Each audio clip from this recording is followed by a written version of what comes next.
गई तो नबी के नाक़िस मोहब्बत है ये, इसलिए वही जन्नत में जाएगा जो हुसैन से भी मोहब्बत करे मुस्तफा से। नारे तकबीर, नारे रिसालत, नारे हैदरी। बात समझ में आ रही है मेरी, मुझे यकीन है। कमाता दीन उतदा 61 हिजरी। अच्छा, यहाँ एक और बात बताता चलो।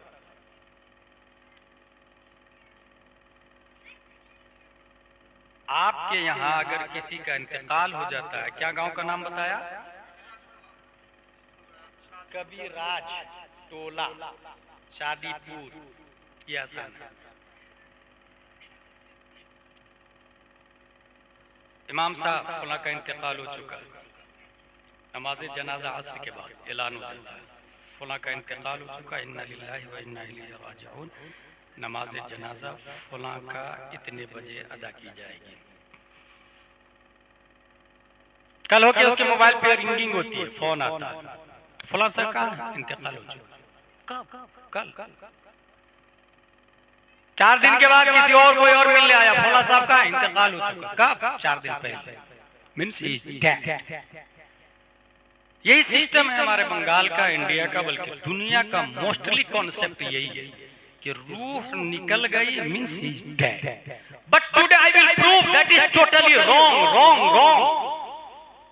रूह की बका ये जिंदगी नहीं है, और रूह का निकलना ये मौत भी नहीं है। और दलील हमारे पास, हुजूर सल्लल्लाहु तआला अलैहि वसल्लम अबू जहल से कहते हैं, कुल ला इलाहा इल्लल्लाह मुहम्मदुर रसूलुल्लाह, रिजेक्टेड। अबू जहल से नबी ने 1 बार, 2 बार, 3 बार जिब्रील अलैहिस्सलाम आया, या रसूल अल्लाह अवमन कान मैत, ये मुर्दा है। Should be noted this point. उसकी रूह को मलकुल मौत आके निकाल के ले नहीं गए। वो कत्ले नबी का प्लान कर रहा, वो अदावत में, नफरत में जिंदगी गुजार रहा, जहन साजी कर रहा, फौज इकट्ठा कर रहा नबी को मारने के लिए। माज़अल्लाह या रब्बिल आलमीन। मक्के में घूम रहा, आजू बाजू में खबर पहुंचवा रहा, जहन साजी, अफराद साजी कर रहा। सवाल ये है कि his eyes are watching, Islam said he is dead. His hands are catching, Islam said he is dead. His feet are walking, Islam said he is dead. His heart is beating, Islam said he is dead. His mind is working, Islam said he is dead. काम कर रहा, बीबी बच्चों वाला, हाथ पांव, आंख कान नाक सब कुछ है, और इस्लाम क्या बोल रहा है? ये मुर्दा है। इसका मतलब रूह बाकी रहे तो वो जिंदा है। गलत। बहुते सारे लोग होंगे आपके बंगाल में, रूह बाकी होंगी मगर हकीकत में वो जिंदा नहीं होगा, मुर्दा होगा, जैसे अबू जहल मुर्दा। फिर जिंदा किसको कहते हैं?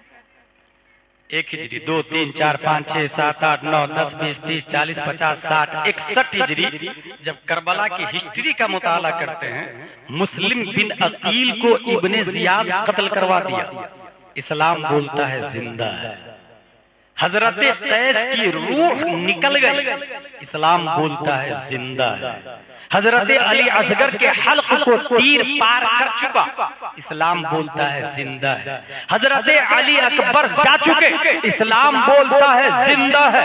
हजरत अब्बास का बाजू कटा हुआ, इस्लाम बोलता है जिंदा है। जुहैर बिन कीन की रूह इस्राइल अलैहिस्सलाम ले गए, इस्लाम बोलता है जिंदा है। इमाम हुसैन बदन करबला में, सर दमिश्क में, इस्लाम बोलता वला तहसबन्नल्लज़ीना कुतिलू फी सबीलिल्लाहि अमवाता। सवाल पैदा होता, अबू जहल तू जीते जी मर कैसे गया, और करबला वाले आका मरने के बाद भी आप जिंदा कैसे हैं? मिजाज अबू जहल ने जवाब दिया, अदावत मुस्तफा ने मुझे जीने नहीं दिया। करबला वाले हुसैन बोले, इश्क़ मुस्तफा ने मुझे कभी मरने नहीं दिया।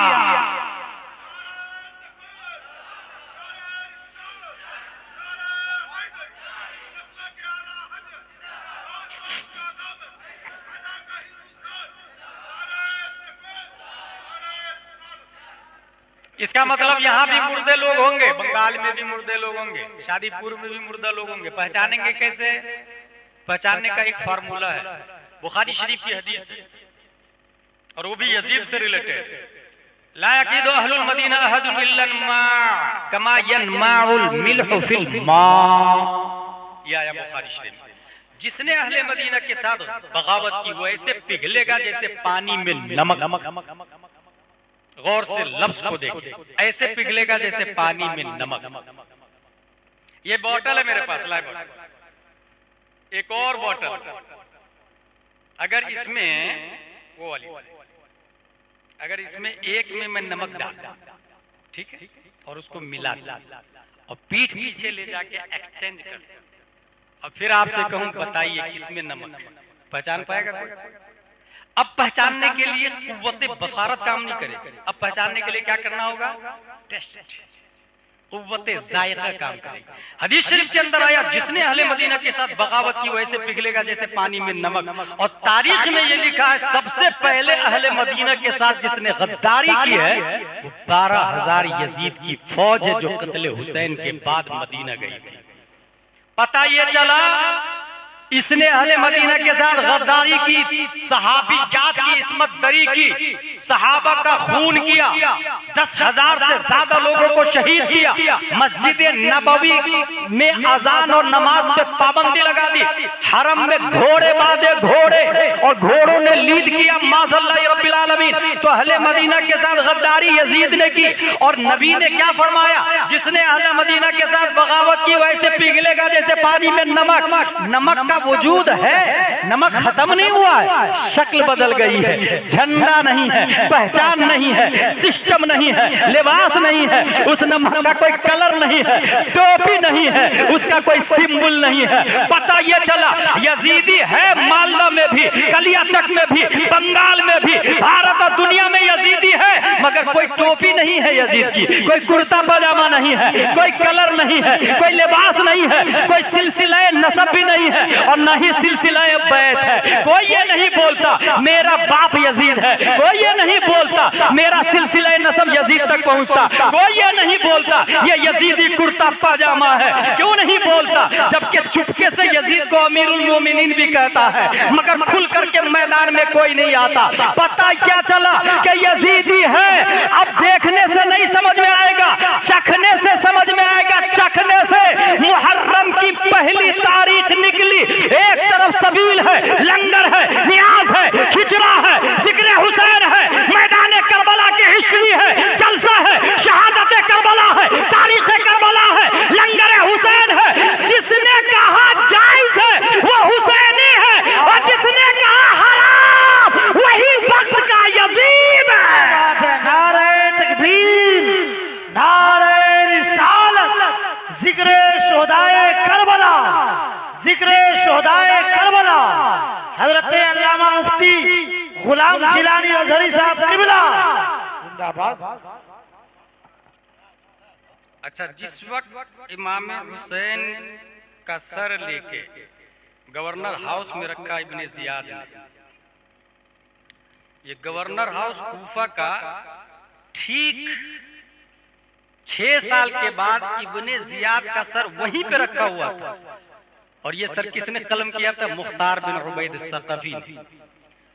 उसी गवर्नर हाउस में मुख्तार बिन उबैद सकफी का भी सर था। ये किसने रखा था? अब्दुल्ला बिन जुबैर। मेरे भाई, इमाम हुसैन रज़ियल्लाहु ताला अन्हु का कत्ल तो कर दिया, बहुत खुश, बहुत खुश। मगर इब्ने साद जिस वक्त मुख्तार बिन उबैद सकफी गालिब आया कूफर पर, अपने चंद लोगों को भेजा, जा इब्ने साद को बुला के ला। इब्ने साद की हिस्ट्री इमाम साहब से सुनी होगी आपने, अशरा मुबशरा में से है एक उनके वालिद साहब, साद बिन वक्कास, जन्नती है, उनका बेटा है। इसका मतलब बेटा जहन्नमी हो सकता, लेकिन बेटे के जहन्नमी होने की वजह से बाप पे उंगली नहीं उठेगी। ऐसे ही जैसे यजीद के जहन्नमी होने की वजह से अमीर मुआविया पे उंगली नहीं उठेगी। अगर कोई उठाता है तो वो खुद अपने आप में जहन्नमी हो जाएगा और उससे शऊर भी नहीं होगा। बोला इब्ने साद को बुला के ला।